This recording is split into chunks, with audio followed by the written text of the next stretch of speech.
This is Optimal Living Daily, episode 2052, 5 Things I Need to Heal from Trauma and Anxiety by Scheib of SimpleSlowLovely.com. And I'm Justin Malik here every single day of the year, including weekends and holidays. Just hit the subscribe or follow button wherever you get your audio to get new episodes for free. Now let's get right to another post and start optimizing your life. 5 Things I Need to Heal from Trauma and Anxiety by Scheib of SimpleSlowLovely.com. Anxiety, in some form or another, has plagued me for more than half my life. OCD, GAD, EDNOS, PTSD. The list of acronyms is long, and I'll explain each of these soon. This year, I'm taking an intentional step towards healing.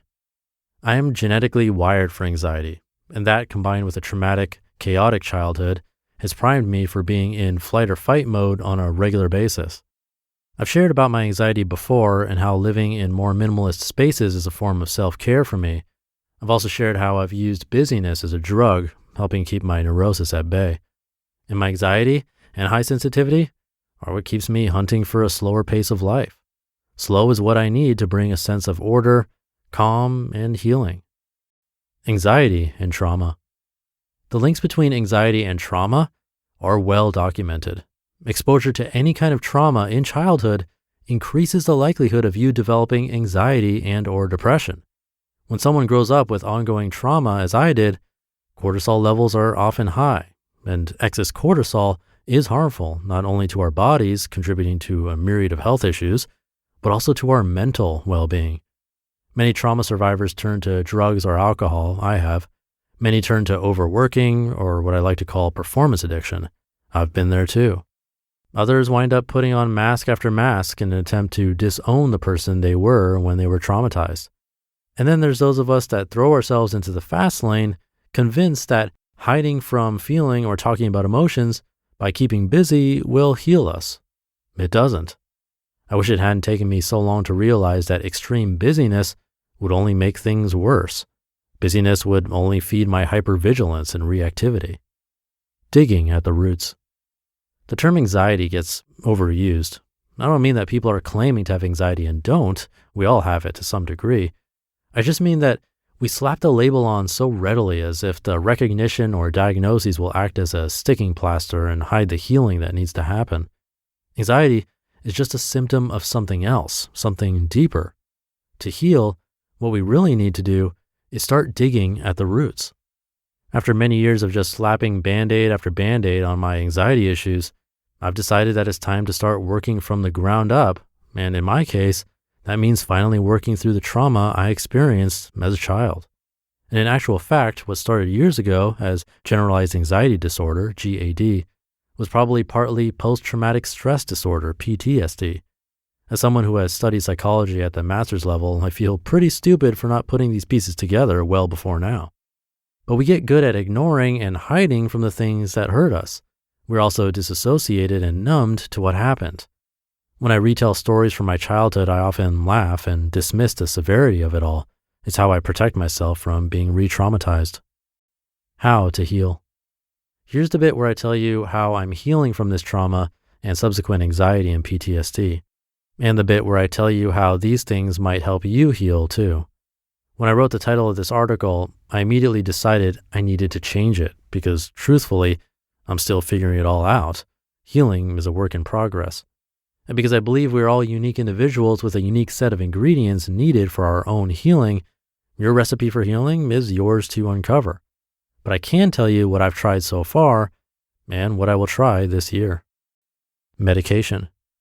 Medicine has unashamedly played a big part in helping me over the last 15 years. I've taken Prozac, or another version, almost constantly since I was first diagnosed with GAD, although the real reason I was started on it was to quell an insatiable urge to lose weight.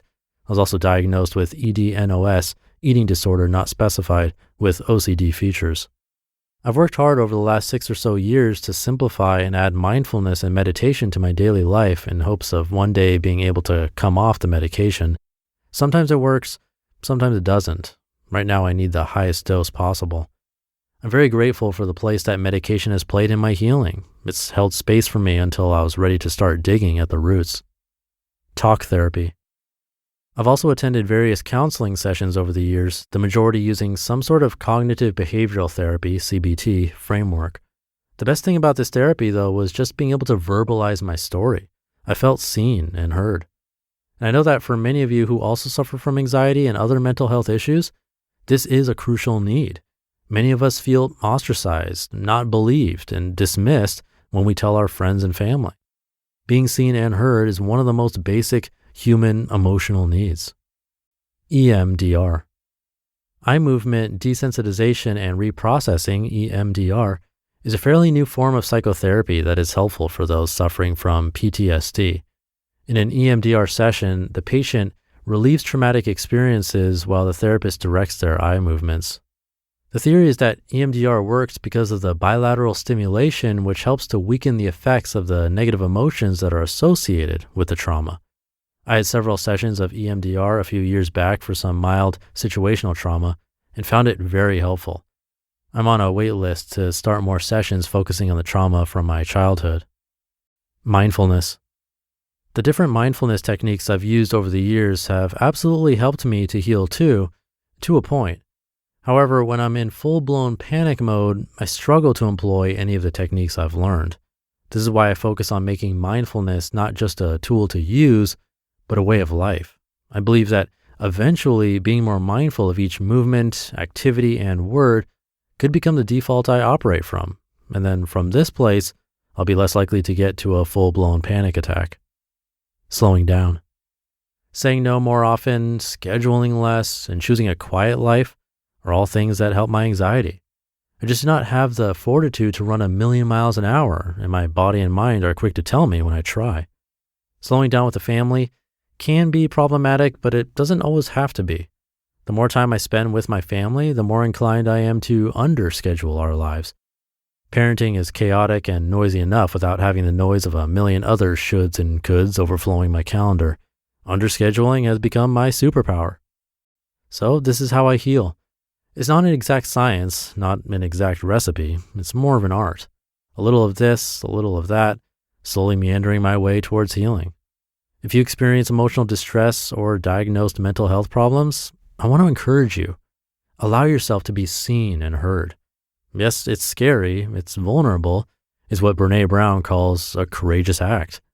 Don't be ashamed of who you are. Don't be afraid of speaking your truth. The more we talk about it, the less stigmatized we will feel as a whole. And the more we talk, the more we heal. After all, everyone is a little crazy. Most of us just leave our evidence in the closet. You just listened to the post titled, 5 Things I Need to Heal from Trauma and Anxiety by Emma Scheib of SimpleSlowLovely.com. Thank you to Emma.